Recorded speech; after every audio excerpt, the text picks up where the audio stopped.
We want scheduling. We want scheduling. সাঁওতালগুলো সাহায্য জনগোষ্ঠী নামাকরণ বন্ধ করো। সাঁওতালগুলো সাহায্য জনগোষ্ঠী নামাকরণ।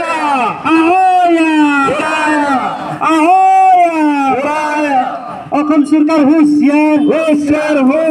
অসম সরকার হুঁশিয়ার। অসম সরকার হাই হাই। বিজেপি সরকার হাই হাই। বিজেপি সরকার হাই হাই। সদৌ ছাত্ৰ সন্থাই জন্মলগ্নৰ পৰা জনগোষ্ঠীটো অস্তিত্ব আত্মসন্মান আৰু স্বাভিমানৰ কাৰণে সংগ্ৰাম কৰি আহিছে আৰু এই স্বাভিমানৰ সংগ্ৰামৰ ক্ষেত্ৰত বিভিন্ন দিক সাংবিধানিকভাৱেই ৰাজনৈতিকভাৱে আলোচনা কৰাৰ কাৰণে আমি দাবী উত্থাপন কৰিছোঁ। সদৌ ছাত্ৰ সন্থাই স্পষ্টভাৱে কৈছোঁ, ভাৰতৰ সংবিধানৰ 342 নং অনুচ্ছেদৰ অনুসৰি অসমত থকা খিলঞ্জীয়া চাওতালসকলক জনজাতিকৰণ প্ৰদান কৰিব লাগে। আমি সকলোৱে জানো পবিত্ৰ সংবিধানৰ কথা আওৰাই লৈ সমগ্ৰ ভাৰতবৰ্ষৰ কথা কোৱা হয়, এক ভাৰত এক দেশ বুলি কোৱা হয়। কিন্তু সেই পবিত্ৰ ভাৰতভূমিত থকা চাওতালসকলক কিয় জনজাতিকৰণৰ পৰা বঞ্চিত কৰা হৈছে আমি বাৰে বাৰে দাবী উত্থাপন কৰিছোঁ। আৰু এইখিনি সময়ত আমি অসম চৰকাৰৰ মুখ্যমন্ত্ৰী ডাঙৰীয়াকো ক'ব বিচাৰিছোঁ, এই চাওতাল জনগোষ্ঠীক সংবিধানৰ অধিকাৰ জনজাতিকৰণৰ পৰা বঞ্চিত কৰি অসমৰ কোনটো ৰাজ্যক উন্নয়ন কৰাৰ চেষ্টা কৰা হৈছে। তাৰ লগে লগে এই খিলঞ্জীয়া চাওতালসকলৰ ভূমিৰ অধিকাৰ সম্পূৰ্ণভাৱে আছে, ই বনাঞ্চলেই নহওক কিয়, এই ৰাজভূমি নহওক কিয়। কিন্তু এই দুয়োটা ভূমিৰ ক্ষেত্ৰতেই চাওতাল সুৰক্ষিত নহয়। চাওতাল কোনোবা বনাঞ্চলৰ পৰা খেদি দিয়া হৈছে, নিজৰ ভূমিৰ পৰা আনে বিক্ৰী কৰি দিছে। এই পৰিৱেশত বসবাস কৰা চাওতালসকলৰ আলম লৈ অসম চৰকাৰে ভাৰতত থকা ৰাজ্যৰ ভিতৰত অন্যতম ৰাজ্য বনাব বিচাৰিছে। এইটো কেতিয়াও সম্ভৱ নহয় যদিহে চাওতাল জনগোষ্ঠীৰ ক্ষুদ্ৰ সাংবিধানিক অধিকাৰবোৰ প্ৰদান কৰা নহয়। অসম চৰকাৰে ইতিমধ্যেই চাওতাল জনগোষ্ঠীৰ শৈক্ষিক দিশত আগবাঢ়িবৰ কাৰণে শিক্ষাৰ ব্যৱস্থা উন্নতকৰণ কৰা হৈছে, চাওতালসকলৰ লিপি প্ৰদান কৰা হৈছে। তথাপিও এই 2 বছৰ অতিক্ৰম হোৱাৰ পিছত অন্যান্য জনগোষ্ঠীয়ে এতিয়া ডাইৰেক্টৰ বনাবলৈ গৈছে। অন্যান্য জনগোষ্ঠীৰ কাৰণে অসম চৰকাৰে বিশ্ববিদ্যালয়ত ভাষাৰ ডিপাৰ্টমেণ্ট খুলিবলৈ গৈছে।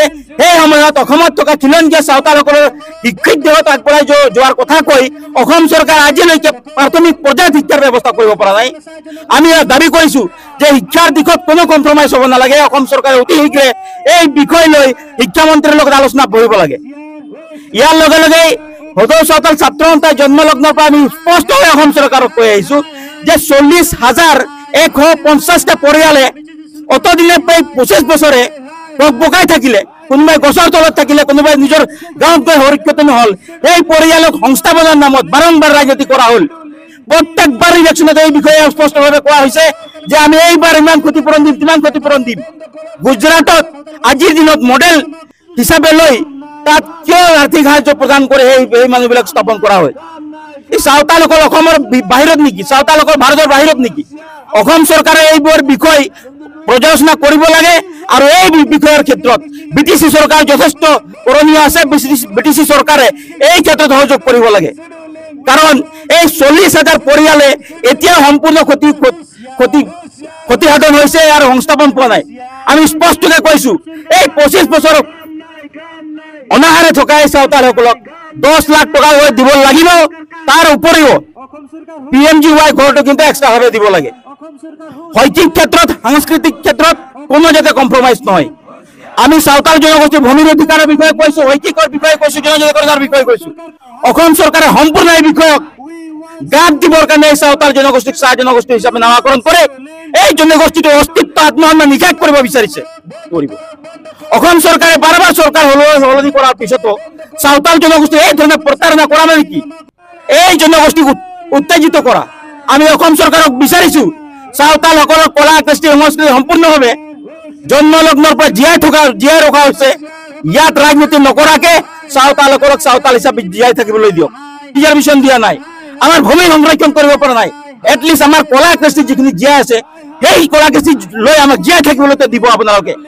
বাৰম্বাৰ এই প্ৰতাৰণা কথা প্ৰবঞ্চনা কৰা এই চাওতাল জনগোষ্ঠীক উত্তেজনা কৰাহে হয়। আমি অসম চৰকাৰৰ ওচৰত দাবী কৰিছোঁ যে অতি শীঘ্ৰে সাঁওতাল জনগোষ্ঠীৰ এই ক্ষুদ্ৰ ক্ষুদ্ৰ সাংবিধানিক অধিকাৰ বিলাকক লৈ অসম চৰকাৰে ত্ৰিপাক্ষিক আলোচনা কৰি ইয়াৰ সমাধান ওলোৱাটো অতি প্ৰয়োজন বুলি আমি অনুভৱ কৰিছো। আৰু তাৰ নামত আজি সদৌ সদল ছাত্ৰ সন্থাই প্ৰত্যেকটো মহকুমা আৰু উপায়ুক্ত কাৰ্যালয়ৰ পৰা আমি স্মাৰক পত্ৰ দিব বিচাৰিছো আৰু এই স্মাৰক পত্ৰৰ যোগেদি অসম চৰকাৰৰ পৰা আমি ত্ৰিপাক্ষিক আলোচনা বিচাৰিছো। প্ৰায় বহু বছৰে আমি সংগ্ৰাম কৰিলো আৰু সংগ্ৰামৰ পৰিণতিত যি আমি সাংবিধানিক সন্মান এটা আলোচনা বিচাৰিছিলো, আজিলৈকে এই সন্মান আমি আলোচনা পোৱা নাই। সদৌ সদল ছাত্ৰ সন্থাই ধাৰাবাহিকভাৱে আমি আন্দোলন কৰি যাম আৰু এই ধাৰাবাহিক আন্দোলন কৰাৰ পিছত আমি অসম চৰকাৰৰ পৰা যদি কোনো সঁহাৰি নাপাম, ডেফিনেটলি সদৌ সদল ছাত্ৰ সন্থাই অসম বন্ধ পৰ্যায়লৈ আমি সিদ্ধান্ত ল'ব পাৰো।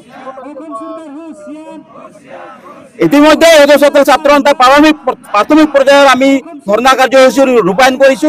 ইতিমধ্যে ইয়াৰ পিছতে ধাৰাবাহিকভাৱে আন্দোলন ধৰ্ণা কাৰ্যসূচী ৰূপায়ণ কৰা হ'ব। ইয়াত যদি কোনো ফলপ্ৰসূ নহয় তেতিয়াহ'লে নিশ্চয়কৈ সদৌ সদল ছাত্ৰ সন্থাই 16 তাৰিখৰ বিষয়ে বিবেচনা কৰিব।